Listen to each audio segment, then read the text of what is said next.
As we near the 6 o'clock hour today, sirens are being activated in the city of Saline as a massive tornado approaches. The so-called funnel aloft north of town turned out to be a tornado which briefly stirred up the Saline County State Fishing Lake. That second cell has already put down another tornado just over the county line at Bennington, where the damage began. The day darkened as the first cell approached from the west and south, crossing Interstate 135, where a KSAL advertising salesman would give a live report.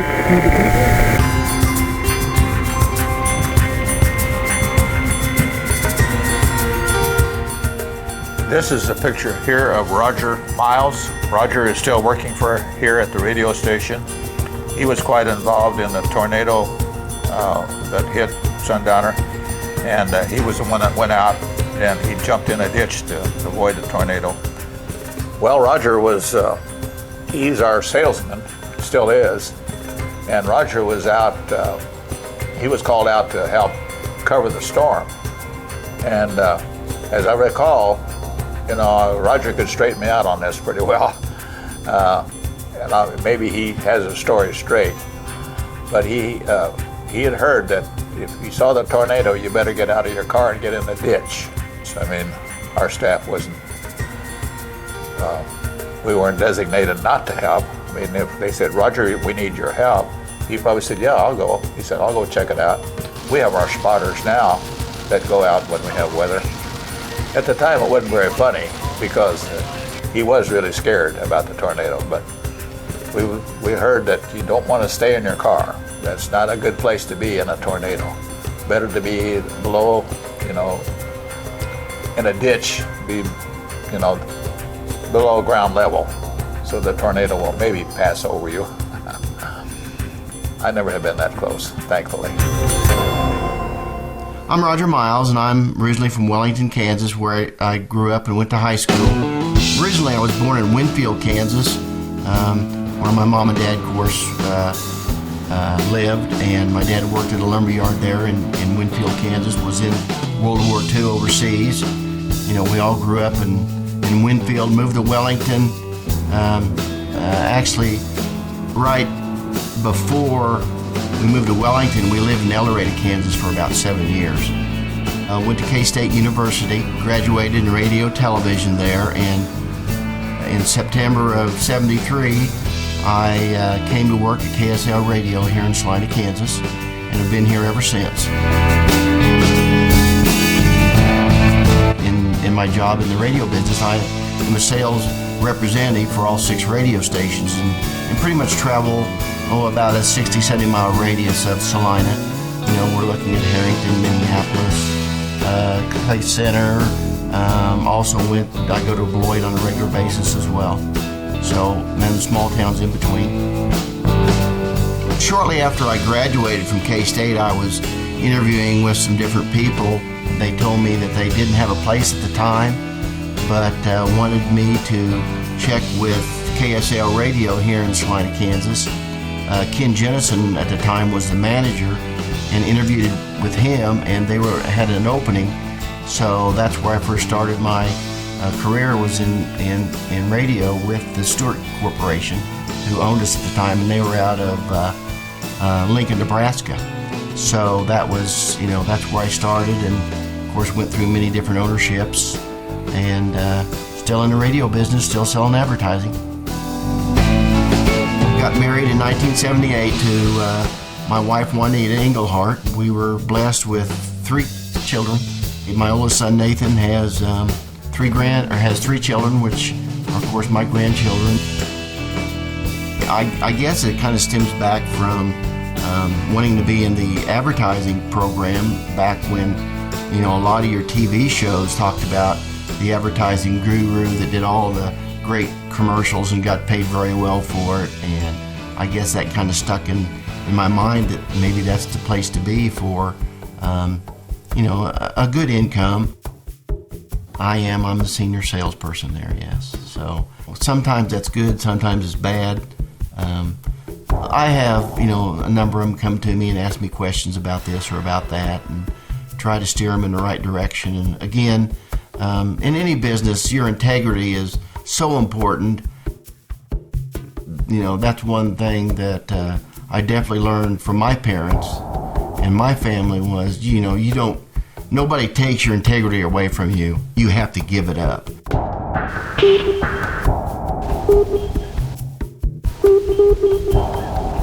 September 25th, 1973, that was a Tuesday, and little did I know that when I got up that morning, I would be doing a live broadcast that would clue people in that they needed to take cover.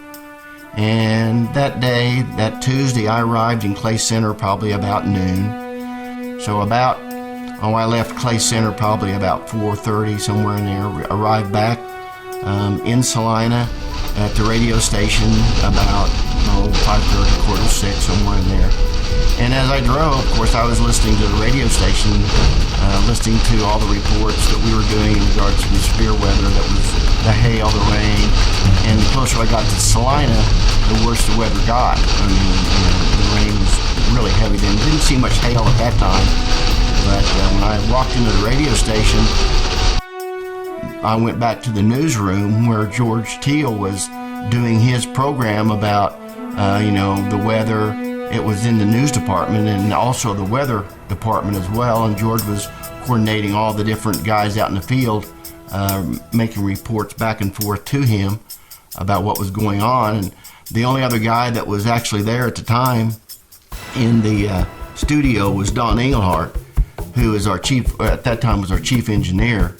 And he had his head buried in the radio shack, which the radio shack actually was just some curtains around our radar equipment that he was looking at it. Back then, radar in a radio station was completely unheard of. So we were very lucky that Don Engelhardt was an engineer in World War II, and he was in charge of a lot of the radar back then, all the new radar that was coming out. And this particular radar that he mounted there at the radio station was able to show a tornado on that particular radar. It was when it appeared on the screen, it was a hook echo, they called it back then. And again, we're the only radio stations, I'm sure, in Kansas at the time that had access to radar right in the radio station. So when I walked back in there, he came out and was showing me the hook on the radar screen. And at that time, we had a large map up on the wall that showed the actual echo, or the area that radar covered. In our coverage area, there was all the different towns were up there, so they could track storms on that particular map. And when I walked in, they were telling me that there was a report that there was a tornado, and they saw it on the radar screen, the hook, and said it was coming in from the Lindsborg area. Of course, back then I'd only been at the radio station less than 3 weeks probably at the most. So I wasn't real familiar with the area or the towns other than the ones I went to on a regular basis. But they told me that it was time for me to go out and be a chaser to go find the storm. Well, we had two cars. We had one we called Little Red and Big Red. And I was looking for pictures of Little Red. It was just a Little Red Volkswagen. But those were the main two cars. We didn't have, they were both good cars. So they actually handed me the keys to what we called Little Red back then, which was a Ford Pinto vehicle. And I don't know, Pintos back then were not your luxury car, to say the least. They were, they got the job done. But so I took the keys reluctantly because in '57, I went through a severe tornado when I was in grade school that we lost 13 people in our neighborhood there. And when that storm came through, I think my brother was probably 10 and I was 7.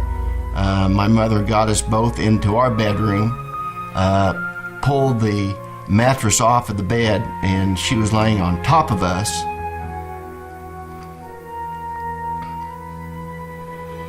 She was laying on top of us and holding the mattress.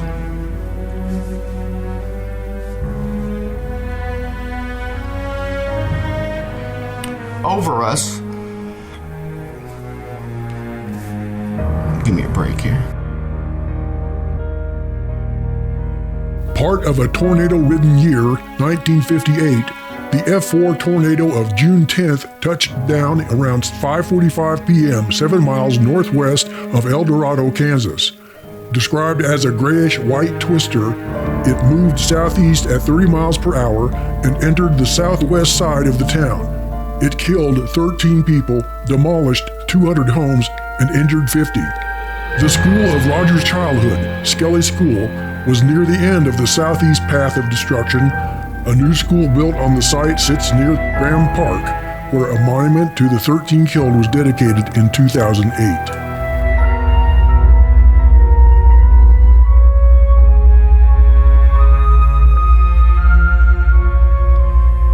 We were in my brother's bedroom and in my bedroom as well, and my mother was pulling the mattress over the top of us, and when that tornado came through, it tore the roof off our house and turned it about 30 degrees and set it back down.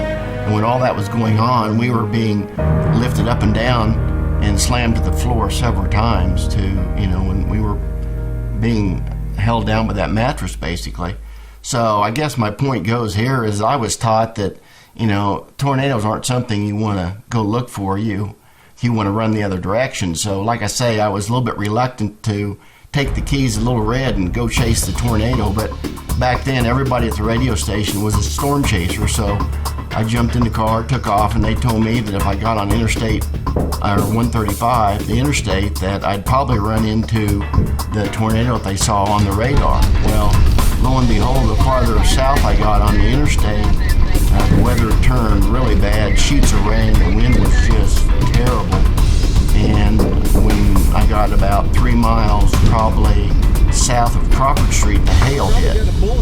And that hail was anywhere from golf ball to softball size hail. And it was just rattling that little Pinto car, something terrible. And I was supposed to give a report when I had something to talk about. So I went back and got listened. When you took your cue off the air to be able to know when it was time for you to give your report. So I was listening and I could tell that they were waiting for a report from me, so I got on the two-way radio that we had. And back then those radios were a tube type radio. So it was a big box underneath your seat, and that's the way we communicated back and forth to the radio station from any event that we did, as well as storm chasing. Well, the hail and the rain was hitting that car so bad, it was so noisy in there. So I went ahead and got on the air and gave the report, and what I was seeing, the hail and the rain, and was still continuing south, and closed off that report. And as I got farther south, I could see the huge wall cloud and this tremendous funnel cloud that was right smack dab in front of me, coming in from, actually coming in from the southeast. And at the time, I was still moving on the interstate, and on the car we had, to get the signal back to the radio station, they were large whip antennas.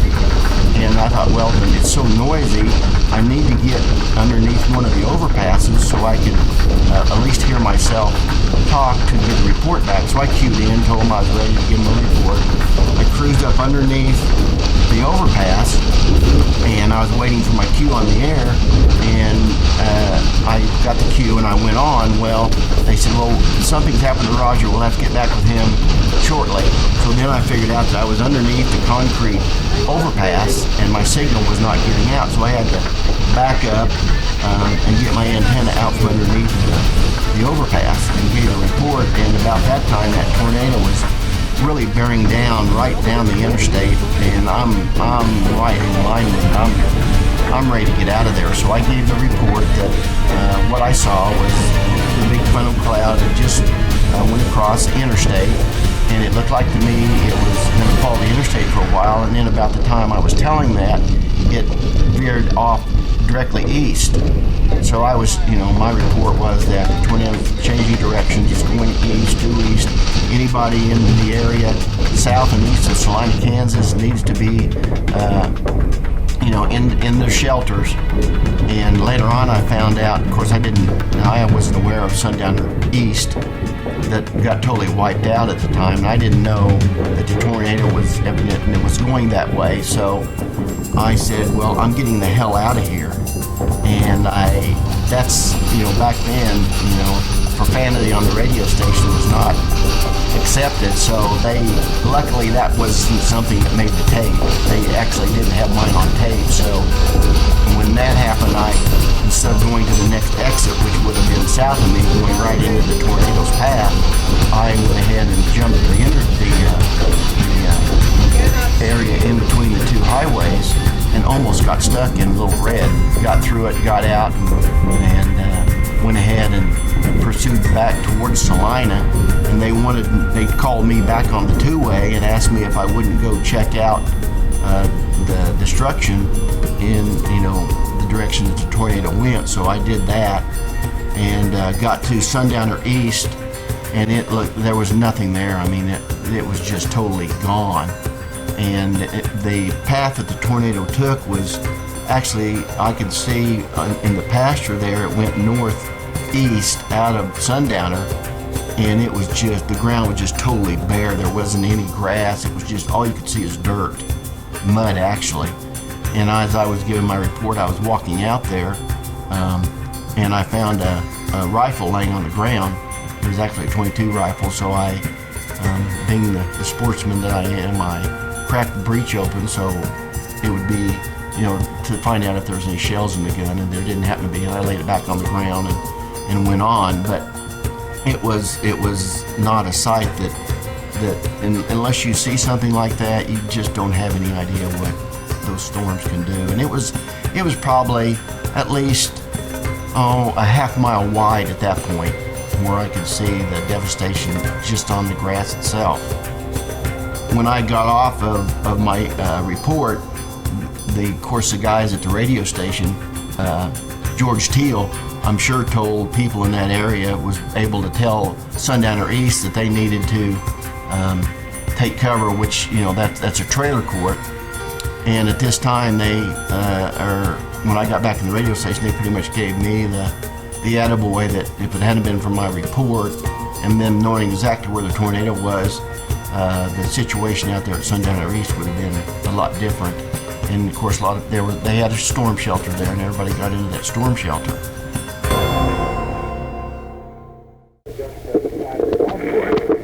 And I'm sitting there in Big Red watching this tornado tear up in the northeast part of the county, and I'm screaming and swearing and anything else to get your attention over the two-way radio, and nobody is answering. And you're sitting back here calmly describing what has transpired.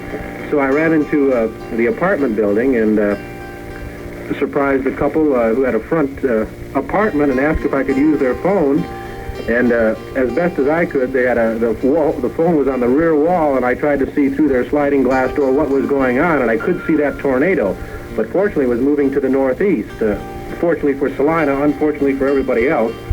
And that's the report I gave to you at that point, and then went over to Sundowner, which was bad as far as property damage, but as I understand it, injury-wise, most people got through in good shape. As far as we know now, only 3 people have been taken to hospitals as a result of damage in the Sundowner East trailer court.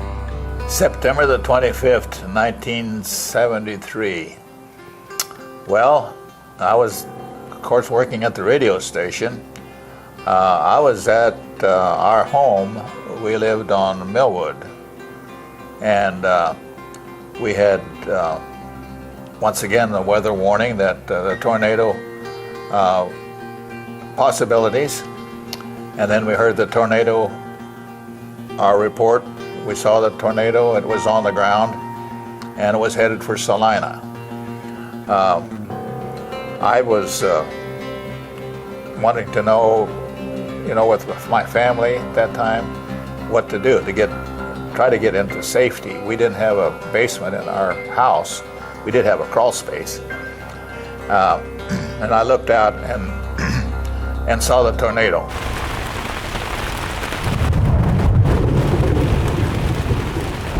It was passing over, at that time, probably Westinghouse, which was the plant. There's now Phillips Lighting now, but it was Westinghouse then. And it looked like it was headed more towards Salina. But it skirted around and went on across and hit Sundowner. And I was able to notice the debris and things like that. And I was really concerned at that point because I knew about the trailer court and I knew a lot of the people that lived there. And my concern was, who got, if anybody was, injured or not.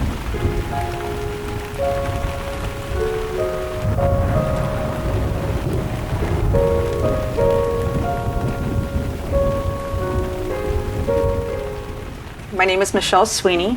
My maiden name was Michelle Patterson. I'm 55. I was born in Salina, Kansas, and I currently live in Chula Vista, California. My father's parents, which are my grandparents, Cecil and John Patterson, he used to work repairing the vehicles, the trucks and things in the military. That's what he did. Then he retired. His wife, Cecil, was a housewife. They just lived 2 blocks from our home. And so whenever I got disgruntled or upset, I would take my pillow and that's where I would run away to my grandmother's house. So she would discreetly call my parents to let me know that I was there safe and sound, and my mom said, good, just let her stay there for a little bit. So my mom was a very special person. Of course, every mother is, but she was working in downtown Salina at a Sykes shoe store, and my father had just opened up his practice of optometry in downtown Salina. And so he would notice my mother walking by, going to lunch and things like that. And so he had asked her if she would like to go out on a date. And she said, well, you'll have to buy a pair of shoes first. So boy, he went right over there and he bought himself a pair of shoes. My mother had graduated from Westland and she was an art major. She did choose to go ahead and raise children rather than going out into the work field, which she did briefly at one point, teaching art classes. But she loved to do toll painting and she was very talented at it. My schooling, I went to Higaman grade school, and then I went on to South Junior High, and then graduated from South High School. Then I went on to 1 year at Bethany College, where I majored in music and minored in art. But unfortunately, due to financial reasons, I was unable to continue and then entered into the workforce in Salina. I was actually a very shy musician. If my mother wanted to hear me play the piano, she would have to sneak in the back of the room to hear me play, because I'm very conscientious. As soon as I would know somebody was listening to me, I could freeze or clam up. So it might have been better that I didn't fully graduate in that field, but I have a great love for music. One of the favorite songs that my sister used to love to listen to me play was Claire de Lune. It's very difficult, and I would try very hard to play that for her because I knew she enjoyed it so much. But there was quite a range of different music that I played.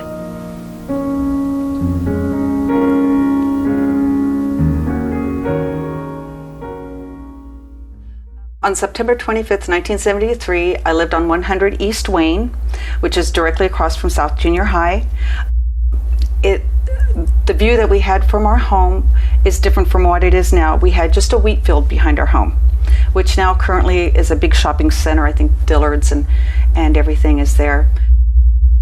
So on that night, it was another school day, just like any other school day. We were at our home, and my sister Martha had noticed the color of the sky was quite unusual. She remembers it as being green, and of course, when you have the different skies like that, there's a storm coming. So she had called my father to come. She goes, I think there's going to be a tornado.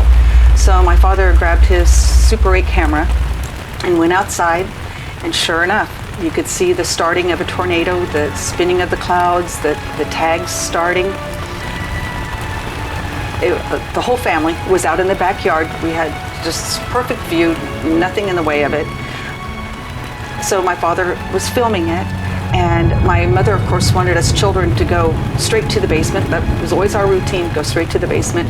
We watched for a little bit as it was going, and as the tornado was getting bigger and bigger, it looked like it was standing still. And we were always told, if it's standing still, it's coming straight for you. So that frightened my mother, my sister, and myself. And so when my mom said, go to the basement, my sister and I, we went to the basement, but my brother would not. He stayed out there with my dad. There was hail everywhere. So I don't know how they got through all of that. But my sister and I were downstairs for a little bit. We realized nobody else was coming down. So that's when we ran back upstairs, and the tornado was still going. We were so surprised by that. Then my dad makes a joke about it, the film that he filmed. If you see the film jerking back and forth, that's my mother yanking on his arm, Don, come down to the basement. But no, he wasn't going to. He knew that what he was filming was quite spectacular, and he stayed with it through the whole thing. He could tell that it was going off to the side instead of straight for us, so he felt safe enough to continue filming. Well, of course, it was dark as could be. The hail was just falling all over the place. To be honest with you, I don't recall if there was actual hail hitting our yard, our home, but when you review it in the film that he shot, you can see it bouncing all up and down in the wheat field behind our house. So, and it's like my husband said, it's so unusual to see something so huge like that, and you know it could be so devastating.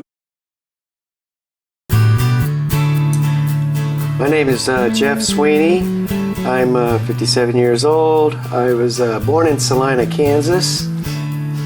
I have 4 brothers and 1 sister. I live currently in Chula Vista, California, which is a suburb of San Diego, California. I was born and raised in Salina, Kansas. We lived on Franklin Street, which is in Indian Village. It's near Sunset Grade School. That's where we all went to elementary school. It was at Sunset. Went to junior high school for junior high. And then for high school, I went to Sacred Heart High School and graduated in 1977. And then each one of us, all the boys, when we graduated from high school, we entered the military. My oldest brother Joe went to the Army, Kenny went to the Navy. I went to the Navy, Mike went to the Air Force, and Jim went to the Army. I was stationed, I'm the only one that made it a career. I was fortunate that I went to boot camp in San Diego, and then spent my whole career in San Diego. I worked as a helicopter electrician. When I went overseas from San Diego, I was in a helicopter squadron. So when it was my time to deploy, they would assign us to a ship. We usually, the type of helicopters we worked on were supply ships that we worked on. And I worked on the H-46 Sea Knight, which is the double propeller top. And we did mostly replenishments for the different ships in our battle group. And spent most of the time in the Southeast Asia. Like I said, I was on a supply ship. So they'd line up next to us, and we were like the big gas station, like the big Costco. And they'd pull up the side of us, and we'd fill them up full of fuel. And the helicopters that I worked on would take the supplies and vert-rep them. They call them vertical replenishment to the different ships in the battle group. So they were happy to see us quite a bit.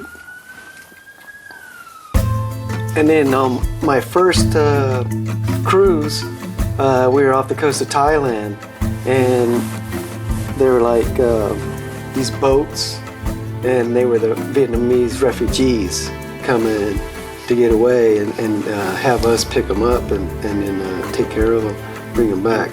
But every night when we were growing up as kids, everybody watched Walter Cronkite, and every night Walter Cronkite gave the war report, and then they'd announce how many people or how many soldiers died that day, and then they'd show flicks of Vietnam, and it's like, it's nothing that we wanted to, it was war, and it was terrible. Yeah, because devastation, diseases, things like that, that's just all a part of life. There's good, and then there's bad, and there's things that test you and test your neighbors and test you as a human. And if you are a good person that helps others that are down, help them get up, and hopefully when you're down, there'll be around somebody there to give you a hand out as well. But human nature, I think, is tested when something devastating happens, the Africa or Middle East, where they go around blowing each other up and killing each other or wiping out villages. That's the worst. And we hear a lot about the worst. But in other parts of the country and other parts of the world, and see in those areas as well, there's a lot of good things going on, and we don't hear about those as well. So we just have to be conscientious that there is as much good in the earth, in the world, as there is evil.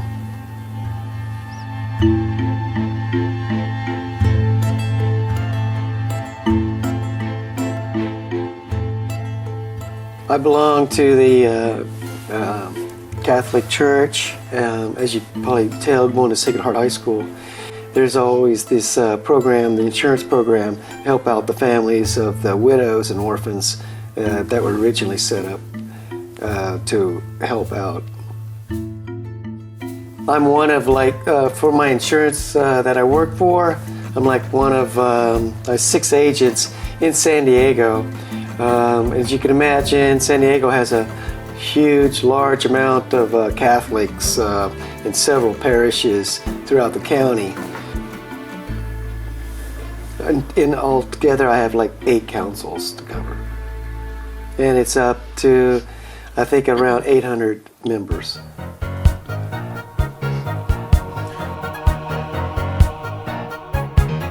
On September 25th, 1973, I was a freshman in high school at Sacred Heart. That day we were scheduled to have a football game, and I don't remember who it was with, but we were all suited up and we were getting ready to go. We dressed in our locker room at the high school, and as we were making our way out, we heard the sirens of the storm sirens, and really not knowing what type of a storm it was, if maybe it was a thunderstorm or whatever. We started making our way to the field, and they told us to turn around and go back into the locker room because these are tornado warnings. And we're like, okay, we've heard those before. Growing up in Kansas, growing up in Salina, it wasn't anything new to us. Every summer, we always had tornado warnings, it seemed like, or severe weather storms warnings. So it wasn't anything to panic about. So we all just thought we'd sit down and wait it out, a couple hours, half hour, 45 minutes to be done, over with. But this one went on for a while, and then as things progress, as they get longer and longer, people start wondering, wow, this is something serious. So we came out of the locker room, there's a tornado out there, and so we all hovered around the windows trying to look, and all of a sudden we saw this tornado coming down along the horizon, and it was a pretty big size one, and then you could even see offshoots of it, little twisters, I guess, coming off of it and stuff. And then we saw some debris getting shot up, and somebody said, oh, that's Sundowner. I'm like, wow, that's pretty far away. But it was pretty powerful, but it came down, went across, and then pretty soon he just faded away. And then we all were like, amazed that we were able to see the whole thing. Then the sun came out.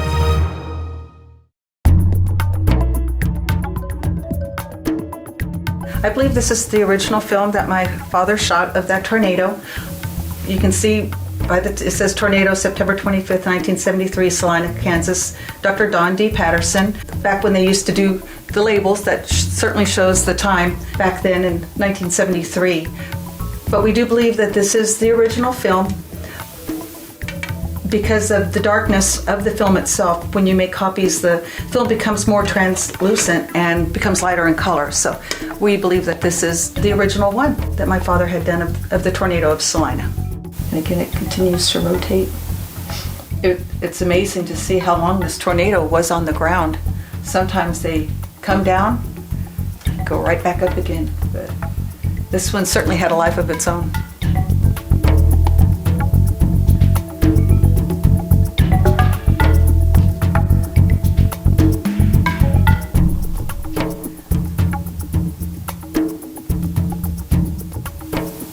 We'll be getting to the part, if this isn't it, I'm not sure. It's been a while since I've seen the whole thing, but this tornado, perhaps it's at this point here, was a mile wide.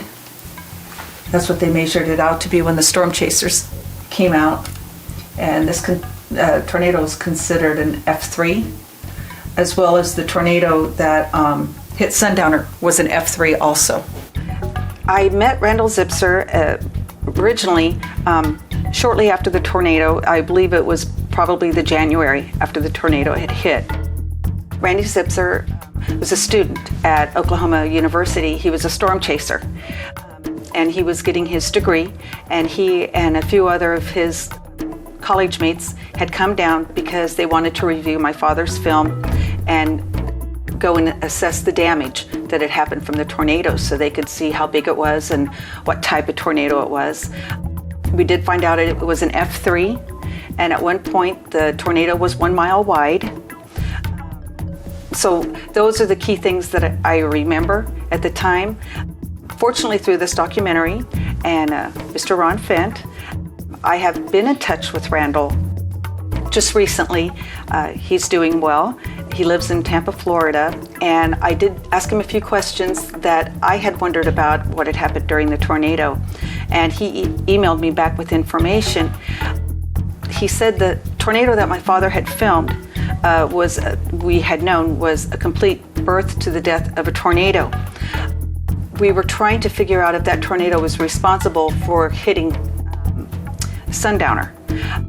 He related to me that particular tornado did not hit Sundowner, but a new multi-vortex tornado had developed right ahead of that tornado that had dissipated, and it was just east enough that the houses blocked it from my father's view. So right now what we're seeing, it's going towards the water tower, and of course that's a fear that it could hit the water tower. You can see all the debris that's coming up. It's hitting something. We don't know what it is. Hoping it's farmland, but there are homes and communities out there. As the tornado is now coming to close to the end, but yet it still has power. As you can see, there's still debris being turned up, and now we're seeing it starting to dissipate, starting to lose its formation. I believe Mr. Zipser is telling me at the point when this cloud became snake-like, so when the next series of tornadoes, the multi-vortex tornadoes, was just right ahead of it. And those were the tornadoes that were responsible for hitting Sundowner east. So my father, at this vantage, a southern vantage, did not have the view of the tornadoes that were easterly. So they were forming at about the time that this one was dying. And at that point, you'll be seeing my totally different viewpoint, and that's my father now in the front of our home with an easterly view, and you can see the funnel clouds. But Mr. Zipser feels that the funnel cloud had already been down long enough to hit Sundowner. So we're probably not witnessing Sundowner being hit. It had probably already been hit. But this was the series of tornadoes that's associated with it. So you can see there's a lot of activity going on. We don't have the vantage point that we did with the wheat field behind us because now we have a series of homes. So we don't really get to see everything. But the fact that there was a lot of tornadoes that went through that storm, a lot of devastation. And that was South Junior High to the left. And then of course you can see the storms going off. I believe it was the northeasterly direction.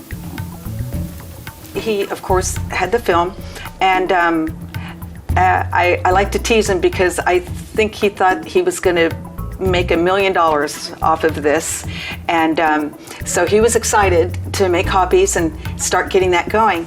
But the different institutes, weather institutes around the world, were requesting donation because they worked on such limited funds. So he, knowing for the greater good, he did donate those, but he was able to sell some copies in the local area that I'm aware of. He documented quite a bit of that. I don't have that with me. My sister has that. But he was pretty excited. They actually interviewed him on NBC Nightly News, and they showed a part of his film. So he was very proud of that. He liked being a part of the whole thing. He knew it was important what he had done. This most prolific tornado-producing supercell descended on the small town of New Cambria at 6:23, just 8 minutes after destroying the Saline trailer homes. Another separate cell developed at 5:30 over Cloud County, dropping this F2 near 24 and 81 highways. It also moved northeast for 4.5 miles. Narrow at 70 yards, it damaged many outbuildings.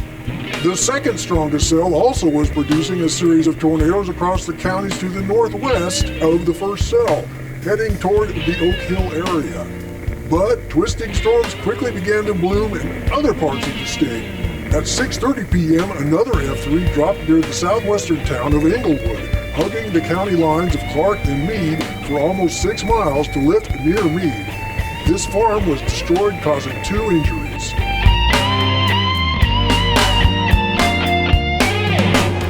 Your integrity is so important, so important, so important, so important, so important, so important, so important.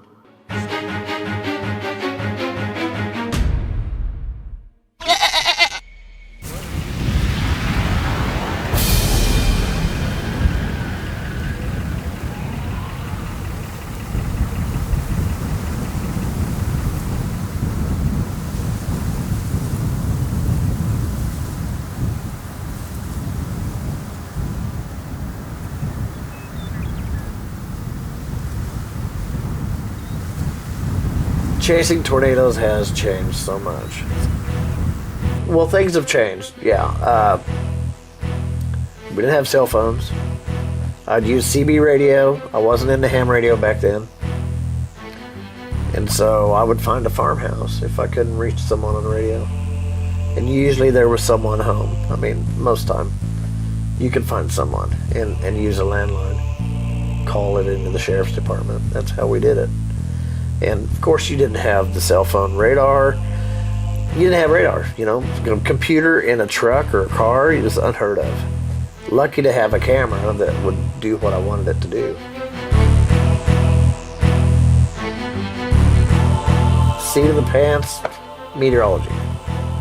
Just seat of the pants. You're back to seat of the pants meteorology when you're on a reservation. As far as chasing tornadoes on a reservation, don't like it. You don't have cell phone coverage, at least in Oklahoma.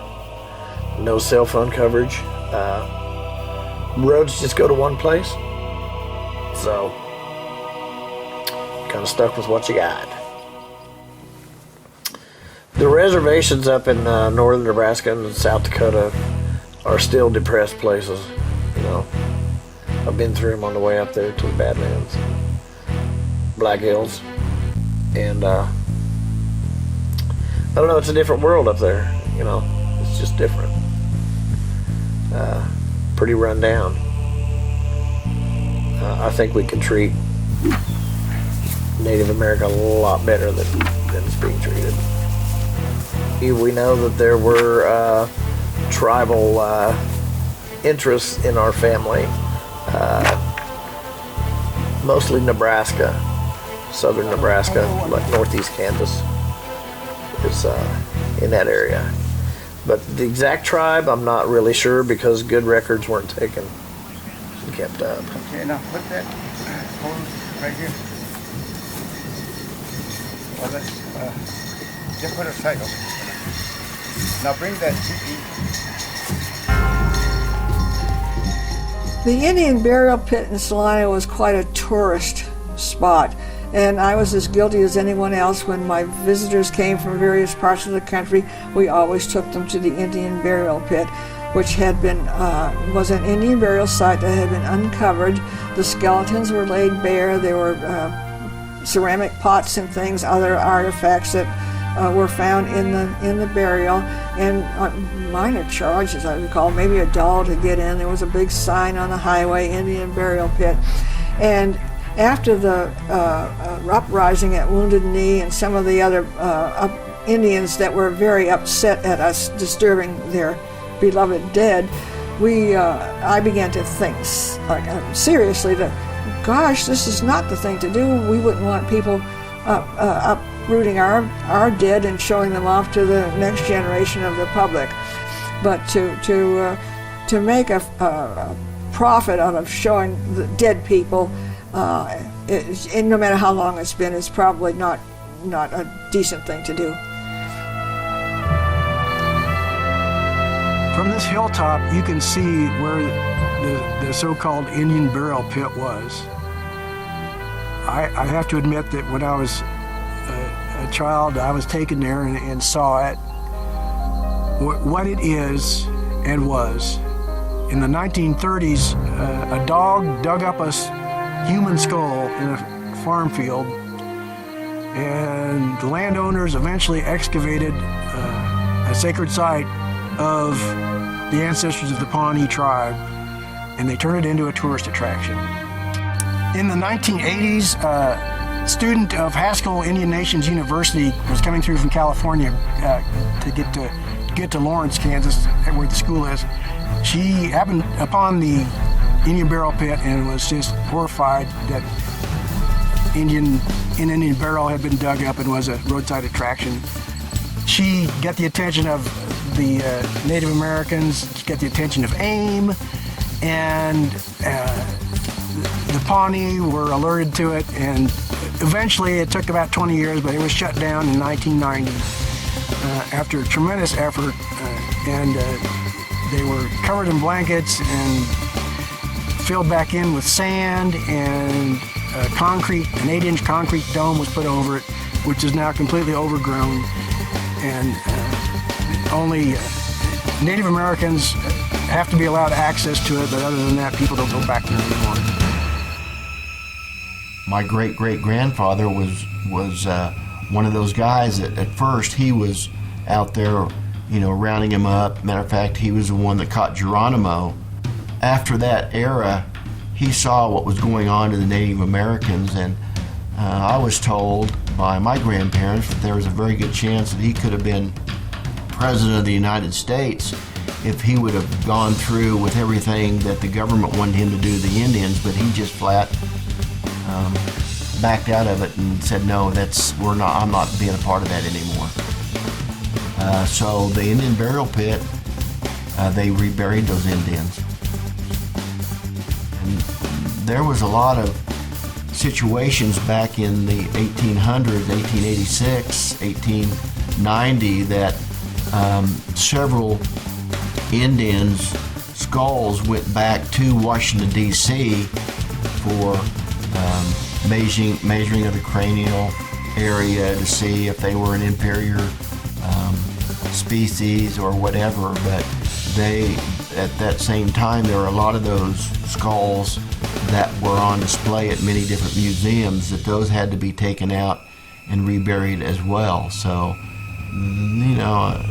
the way we treated our Indians, our Native Americans, was atrocious.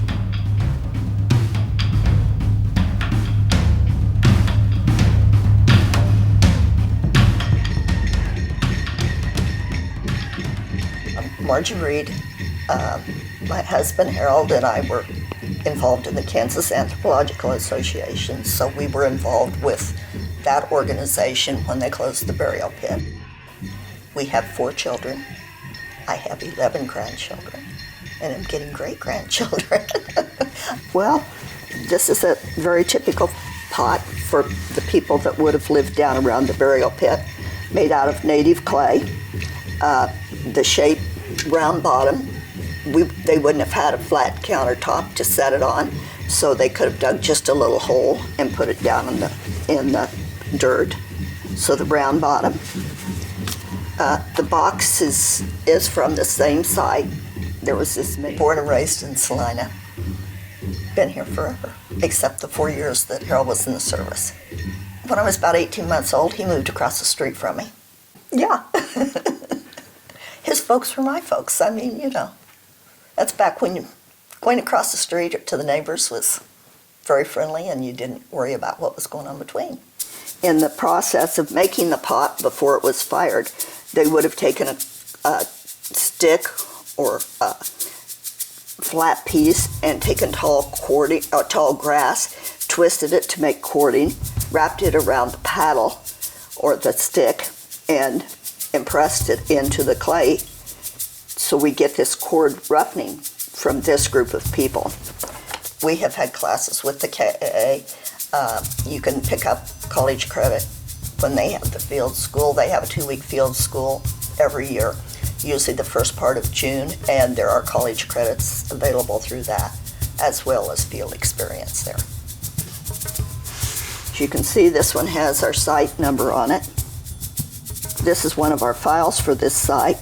This is the site report. We had a mill workshop here in town, had a young man that was working for us, and he went out and did surface hunting.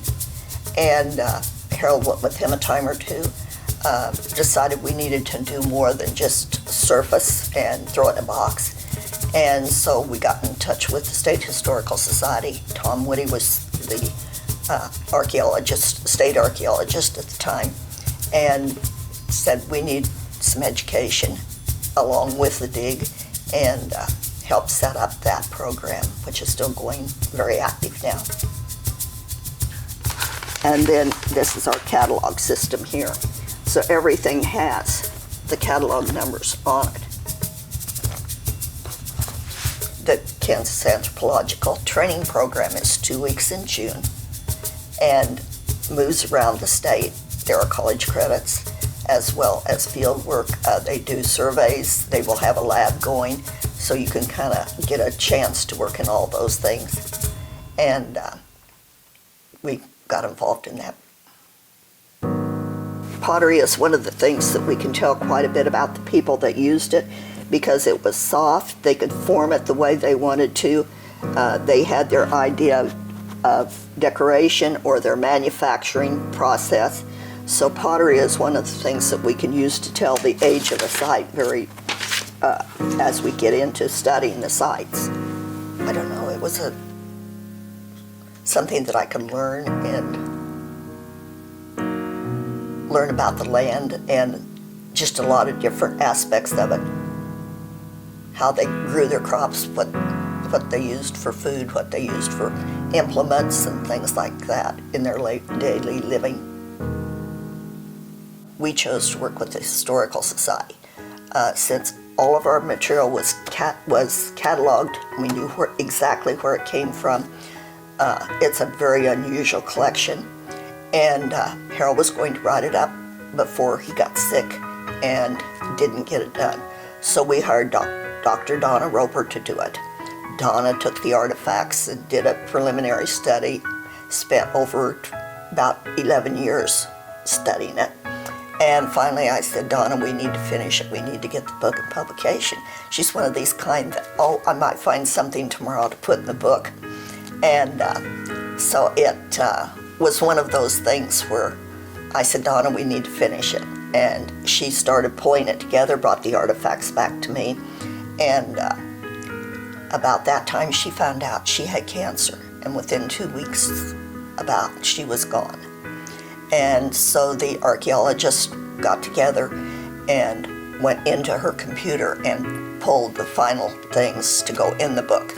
And the book was put out for the general public last April. The Archaeology of Central Kansas, based on the Reed collection from archaeological sites in Saline and Ottawa County. Donna C. Roper. There's pictures, and there's, she takes each site, and she will tell what was found there. She will tell what could be learned from it. There's general maps, and then an overall summary of this whole area and how it ties in together. Well, we lived 1.5 miles from the actual burial pit at the time. We were involved with, they think the burial pit was ancestral Pawnee. So we were involved with the difference between the state. Tom was with the state, and we were with the city of Salina, and what can we do for the Pawnee when they're doing the burial to close it down.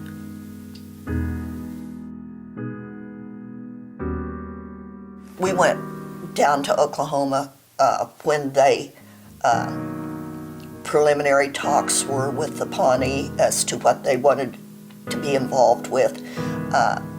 Harold gave testimony in the state legislature as to why the burial pit should be closed.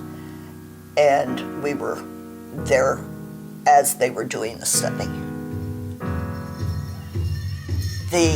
I believe the Treaty of the Smoky Hill was signed in February of 1989, I believe. And after that, they were given a month to do the in situ study. Then the contract was let to fill it in, and it was filled in wheelbarrow at a time, trying not to disturb any of the bones or anything. Before that, the Pawnee had fundraisers, and anything that they could identify definitely as male had a Pendleton blanket put on it. The rest were covered with dance shawls. They brought thousands of dollars worth of stuff up here and put it in there. The dance shawls were beautiful. When you put the blankets and things on it, it changed it. The Pawnee think that at that time period they were probably wrapped in hides or something, so they wanted to cover them. They came up ahead of time and brought a small bundle. It was put down into the pit, and then the sand was put back on top of it. And after it was filled, then there was and the building torn down. And then there was an 8-inch cap put on top of it, of concrete, with wicks, because they wanted the water to run down in to help deteriorate the bones. Because that bones represented a person to them, spirit, and they wanted that to be let go. So they wanted the bones to deteriorate. The ceremonies were after it was closed in, after it was filled. The Pawnee came up, and they came to our house. We had a large metal barn, concrete floor, and they cooked there. Brought up a big kettle, cast iron pot, put it over our campfire on the east end. They brought about 250 pounds of beef, brought makings for fry bread, brought apples, and we had a feast that was cooked at our house. And then we came into town, and they had a news conference in town, and with the closing of it.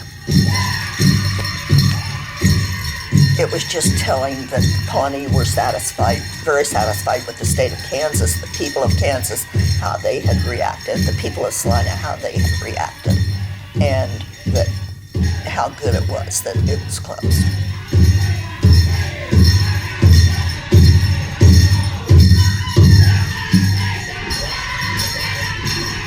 The Redskins are the Little River's mascot.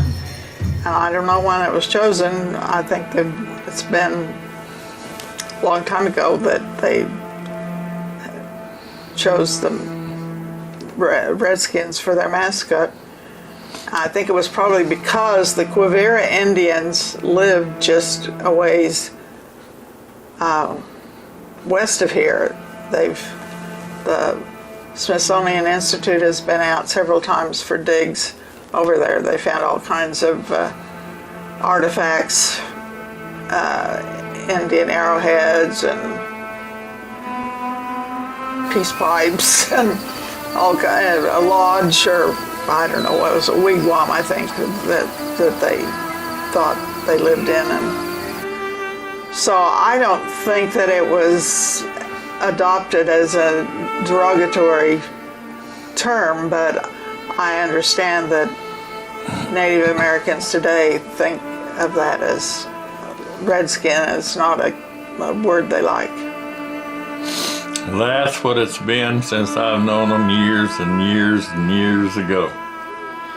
Our kids are redskins. I was a tiger and she was a leopard or whatever in high school. But the only time we don't have any problem like Warskin Redskins now, but there's other redskin schools in Kansas. I think there's one down in Wichita and there's out west.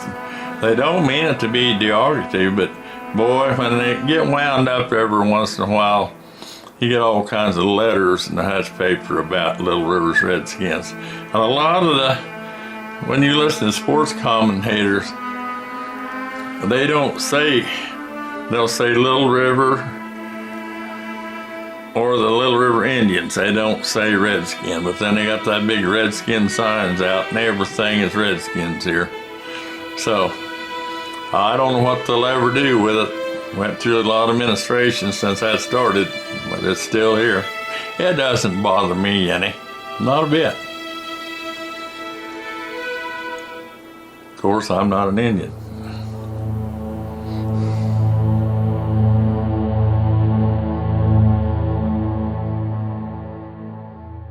Well, so I look at the Americas as a whole, and so I study, when I teach human rights and Native American rights, I teach my students the various ways that the indigenous populations across the Americas were decimated, right? And the fascinating core concept, and it's not completely different from where our racism comes from, right? Core concept was that these were disposable people. They were just disposable, and that we came to get their stuff, period. And when I teach this, I have my students read some documents that are just chilling. I mean, and they're kind of brazen outright statements. We're here, we're taking your land, and you're gonna give it to us. And if you don't give it to us, then we're gonna hurt you, we'll kill your children, we'll rape you. I mean, there were, the Spaniards would say things like, we're gonna save your souls, but if you don't let us save your souls, then these things will happen to you. So that legacy of that colonial attitude, right, that the white people are coming and they're taking, the native lands, and if the native people are in the way, then they have to leave.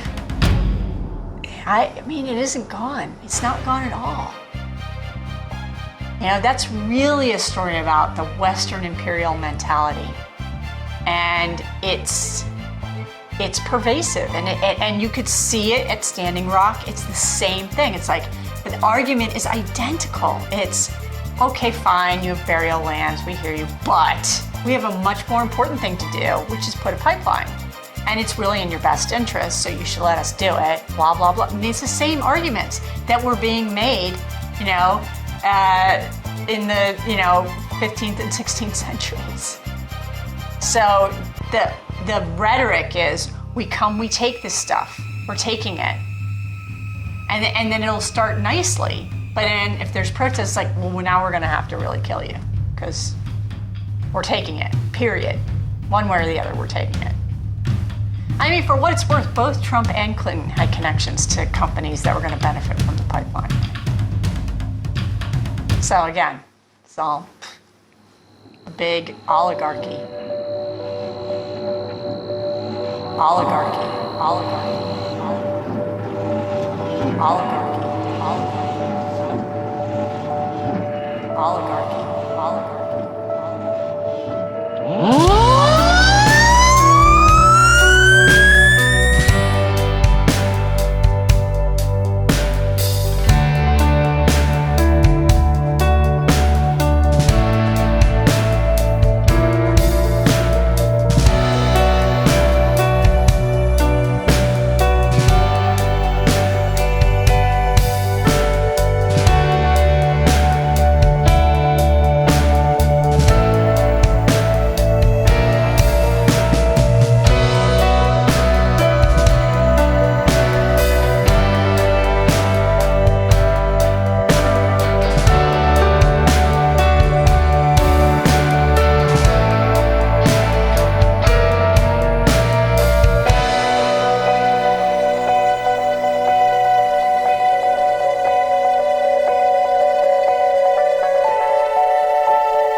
My brother tells me today that I just kind of lost it, and he tells me he slapped me to get me back into, coherency, and I do not remember that, so maybe that's a good thing. Where do you want the pot at?